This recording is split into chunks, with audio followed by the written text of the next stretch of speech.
Hello again. We are in my favorite place in Tokyo. It's around Tokyo Station in Yurakucho. But anyway, today's topic is getting a permanent residency visa. Let's say getting a permanent residency in Japan as a freelance web developer. Why am I doing it? Let's talk about it. So let's talk about it. Let's talk about what? Permanent residency. So, a backstory here. The backstory is, I already have a visa about a year ago as a freelance web developer. That visa is a working visa. But now, I've been in Japan for probably nearly 12 years now. And a good 7 years was as an engineer. So maybe, I don't want to go into too much detail of what requirements you need to get a working, to get a visa, to get a permanent residence, okay? Let's just say simply, you can get it in 5 years, but there's certain requirements. For example, if you have a master's degree, you have a JLPT 1, you work at some really good company, there's all these metrics, a point system. And of course, I don't have any of those points at all. So my strategy is just live in Japan for 10 years, which is another way to get it. You live in Japan for 10 years, you pay your taxes and all that, and then you're able to get a permanent residency. So that's just a real basic, real simplified explanation on how to get, what requirements there are for permanent residency. So, why do I need to get it? Why do I want to get it, and why do I need to get it? So if you have seen some of my other videos as a freelancer, how I made, say, 100K a year in 2021 as a freelance web developer, you'd also see some of my other videos when I talk about taxes and things like that. And then what the conclusion I've come to is that making anything over as a freelance anything, making anything over 100K a year, you'll end up paying 40+% of your income. And so you'll end up having 60 something thousand left, which, is still a lot.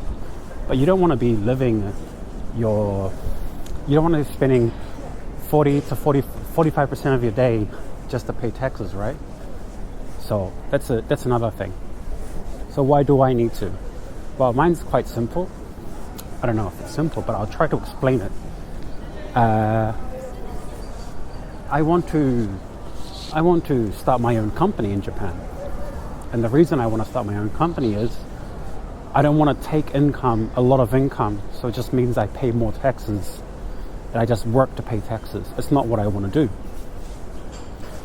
So to do that, I'd have to pay myself via a company. I'm going around in circles here. So to start a company, in my case, there's like two options. One is you get like a business visa. Let's say it's called a manager's visa. But for a manager's visa, I would need something like, they're cutting pizza with scissors. I've never seen that. Okay, let's just go through here. So you'll need at least $50,000 US dollars or something like that in your bank account. You'd need to rent an office, and you need there's all these requirements needed. And then you need a business plan. Then you have it for 1 year. So I talked to my immigration lawyer, and there's too many barriers to entry for most people. It's possible for me to do, but there's an easier way, which is just apply for a permanent residency. Once I get permanent residency, I can register a company, and it'll be a way more smooth way to go at it. And I think I get the permanent residency as something like 10 years, and then you have to have some proof of income. But the main reason I'm doing it, make it simple. The main reason I am getting a permanent residency is so that I can register a company in Japan and make my own company, build my own company. Another reason is working in Japan and just work with a working visa. You always have this every 3 years, or if you get it the visas are usually 1 year, 3 years, or 5 years for working visas, the length of each visa. So either every 1 or 3 years, you're kind of worried, like, oh, can I get sponsored, or do I have the right paperwork? Or so that stress, I would like to remove that stress, because it also means if you don't make enough every year, they might not let you have another visa. And when you're trying to build your own company or something, if you have like, look, if you're trying to do your own thing, 1 year you might have no money, you might have negative money, or you might just have $20,000 of profits. And then if you have that, you just can't do that on a working visa. Maybe you'll need to have a little more just to be safe. And there's also like different types of laws of how long you can be outside of the country on a working visa. I would like to remove these restrictions so I can freely move in and out of the country without worrying about how much I'm making, and also have an established company. Those kind of things. So it does reduce your stress levels significantly in my case. But I think if you're just working for a company, you don't actually have to get a PR. It depends on what you need. You can just keep getting a work visa every 3 or 5 years or 1 year when you need to. That's perfectly fine. A lot of people today. Oh, this is an elegant area. So, elegante. Is that in a word? I don't know. But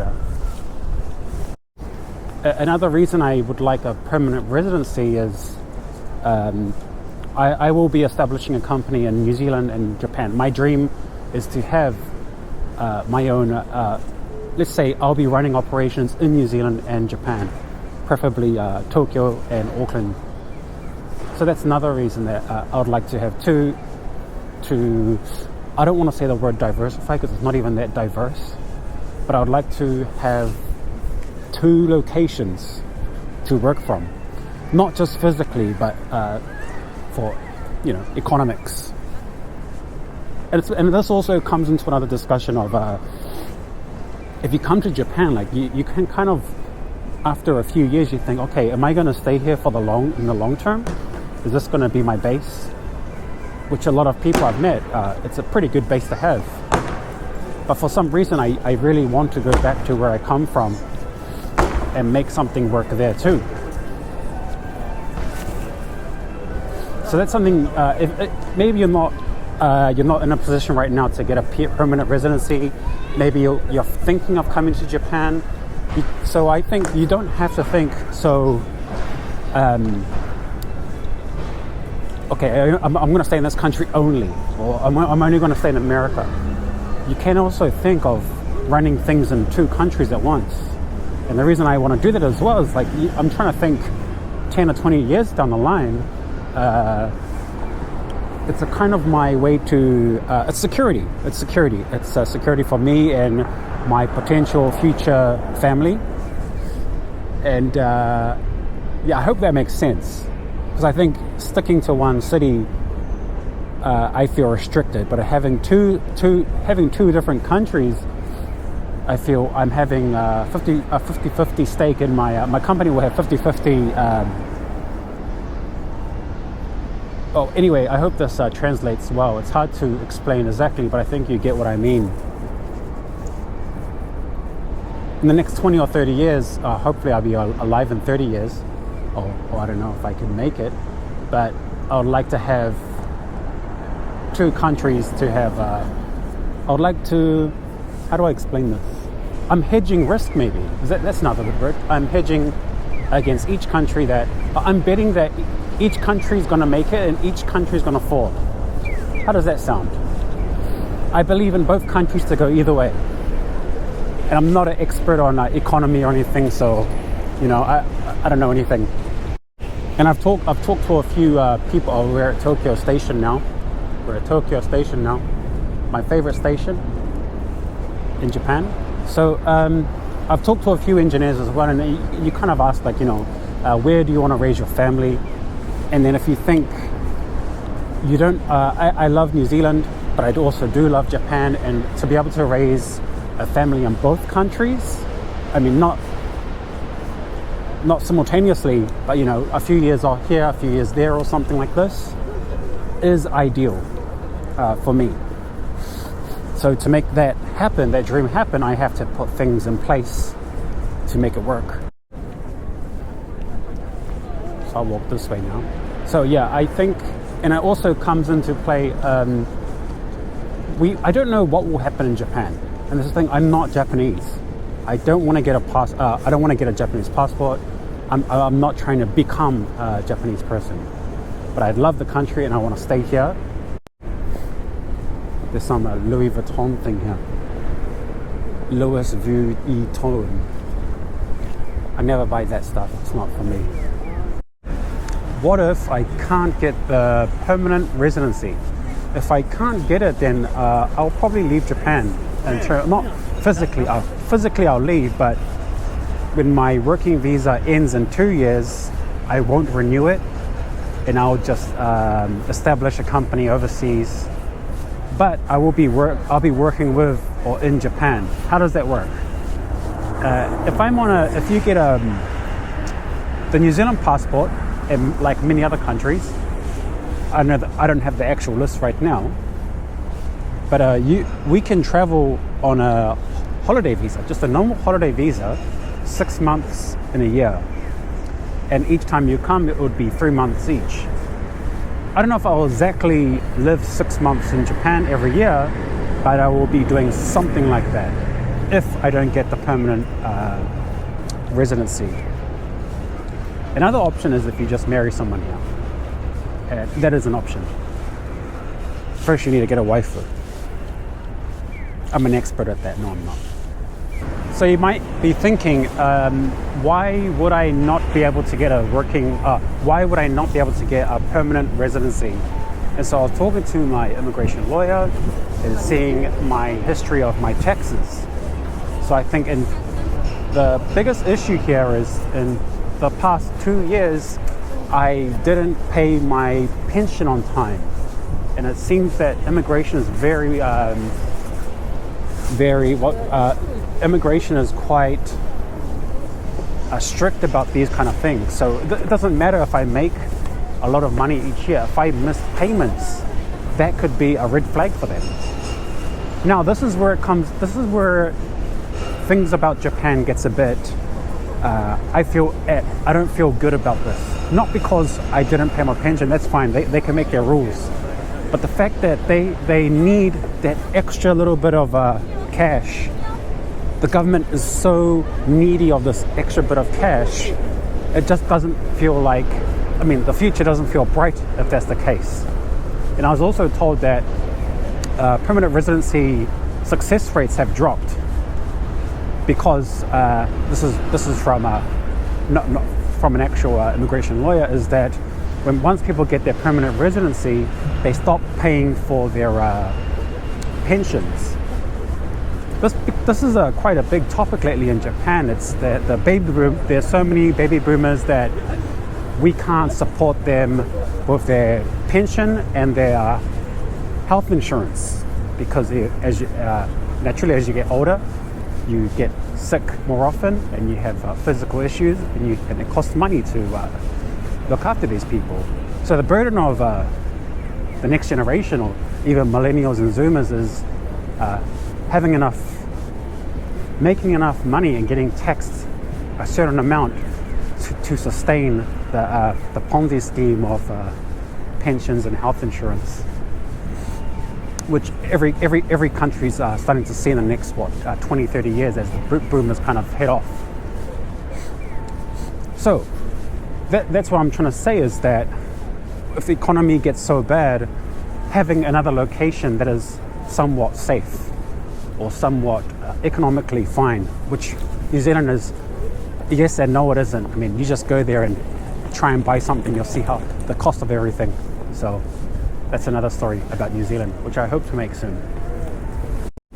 And just another quick tip is, or not quick tip, but a quick idea is that I think I told you on one of my videos, making 100K, there's an earthquake tax, which is basically when 2011 third, I think, was when an earthquake happened in Japan back in 2011. The country had a lot of issues financially with some parts. So basically, if you make 100K and you have no expenses, you'll be paying something like nearly I paid $10,000 equivalent or around an earthquake tax. There's a proper word for it, it's like reconstruction tax. So if you think about that, imagine if I just can imagine if there's a big earthquake in Tokyo. Even if people are alive, which is probably most people will be alive in most earthquakes. I mean, look at these buildings. These buildings are, the construction of Japan's amazing. How they make some of the safest buildings in the world here. You can see. Whenever, if you saw the earthquakes that happened back in 2011, or most buildings stayed up. But it's not about the buildings staying up. It's about infrastructure. It's about I don't know, just everything connected to infrastructure. I'm just guessing. I'm not a smart guy, as you can tell. If there were to hit a big earthquake in Tokyo, which they're all like scaring everyone about, or even not Tokyo, anywhere around the country, you can just see the earthquake tax going double or something. I don't know. The taxes just go off the chart. So that's another thing to think about in terms of the future of, let's say, Japan. Yeah, I don't want to turn this into another doom and gloom video, but just trying to understand.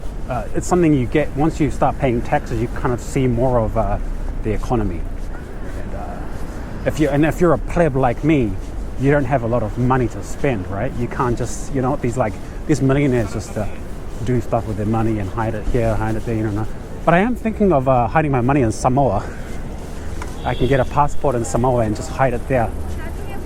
If that's a joke, maybe it is, maybe it isn't. Let's see.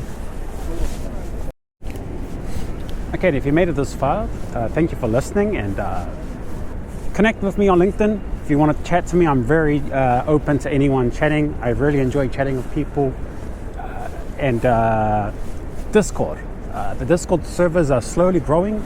I didn't think anyone would be interested, but it seems people are more interested in Discord than filling out my silly Google Forms to get a job. So follow Discord, enter the Discord, say hello, everyone's friendly.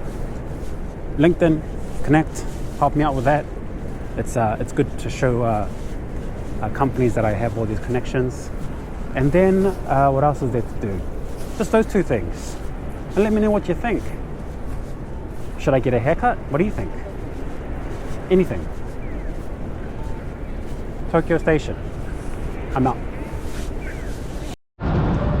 Can I have a coffee? Can I have a coffee, please? Can I have a coffee, please?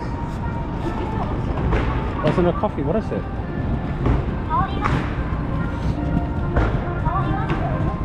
What is this? Oh, it's a gacha ball. This is the future, guys. This is the future.